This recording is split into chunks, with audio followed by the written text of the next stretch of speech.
2009ஆம் ஆண்டு மே மாதம் 18ஆம் தேதி எமது போராட்டம் மௌனிக்கப்பட்டது. அந்த போராட்டத்தில் கிட்டத்தட்ட 1 லட்சத்துக்கு மேற்பட்ட பொதுமக்கள் கொல்லப்பட்டனர்கள்.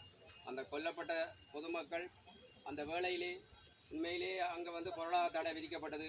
ஸ்ரீலங்கா இராணுவத்தினால் அங்கு மருந்தில்லை, உணவில்லை, அங்கு எந்த ஒரு பொருட்களும் இல்லை. அந்த வேளையிலே அந்த மக்கள் கஞ்சியை தான் குடிப்பதற்கு லைனில் நின்றபோது அந்த வேளையை கூடி பொதுமக்கள் கொல்லப்பட்டார்கள்.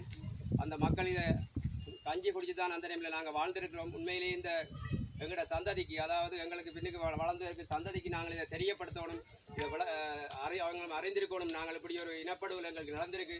எங்கள் இனப்படுகொலை நடந்து நாங்கள் இதுவரைக்கும் நீதி இல்லாமல் நாங்கள் போராடி கொண்டிருக்கிறோம். அதை தொட்டுத்தான் நாங்கள் இந்த நிகழ்வை செய்து கொண்டிருக்கிறோம். இதில் இன்னும் அனைவரும் கலந்து கொள்ளணும். அந்த கலந்து கொண்டு இதை நாங்கள் அதாவது வடகிழக்கில் உள்ள எல்லா கிராமங்களையும் நாங்கள் இதை கட்டாயம் செய்யணும் என்று சொன்னால் நாங்கள் இதை செய்ய வேண்டிய தேவை எங்களுக்கு இருக்குது. அந்த டைமில் நாங்கள் அந்த இடத்துல இருந்தபடியாக சொல்கிறோம். இது எங்களோட ஒரு இனத்துக்காண்டி, எங்களோட இனம் பட்டினியில் செத்துருக்கு, பட்டினியில் கஞ்சி குடித்து கொண்டு இருந்ததுக்கு அதற்கு நாங்கள் இதை கட்டாயம் செய்யணும் கூறி விடைபெறுகிறேன். இதில் கலந்து கொண்ட அனைவருக்கும் இந்த வேளையிலே நன்றியை கூறி